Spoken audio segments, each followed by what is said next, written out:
নির্বাচন সংশ্লিষ্ট সরকার নির্বাচন সম্পর্কিত সংস্কার সাধন করে দ্রুত তারা জাতীয় সংসদ নির্বাচন দেবেন, যাতে করে এই দেশে নির্বাচিত ব্যক্তিদের শাসন কায়েম হয়। সুষ্ঠু নির্বাচনের মাধ্যমে যারাই নির্বাচিত হয়ে আসবে, আমরা জিয়া দল বিএনপি তাদেরকে সবসময় মাথায় করে রাখবো। যারা মেশিন গান দিয়ে নিরস্ত্র ছাত্রদেরকে গুলি করে হত্যা করে, যারা গণতন্ত্রকে পদদলিত করে রেখেছে গত 17 বছর, যারা অতীতেও সব দলকে নির্বাচিত করে পাঠশাল কায়েম করেছিল, এই দল গণতন্ত্রের শত্রু।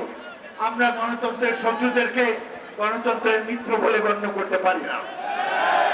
আমরা চাই বর্তমান সরকার অবিলম্বে নির্বাচন কমিশন গঠন করুন, গ্রহণযোগ্য ব্যক্তিদেরকে নিয়ে প্রয়োজন হলে রাজনৈতিক দল সমূহের সাথে আলাপ আলোচনা করে একটি ভালো নির্বাচন কমিশন আপনারা গঠন করুন।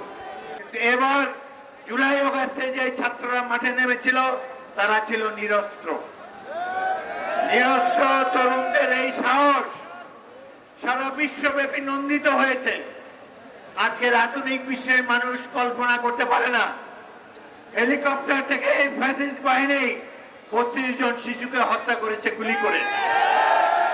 এদের বিরুদ্ধে নিরস্ত্র ছাত্র জনতা বিএনপি সৈনিকেরা ঢাকা শহরে বাংলাদেশের বিভিন্ন অঞ্চলে জীবন বিসর্জন দিয়েছে গণতন্ত্র প্রতিষ্ঠার জন্য।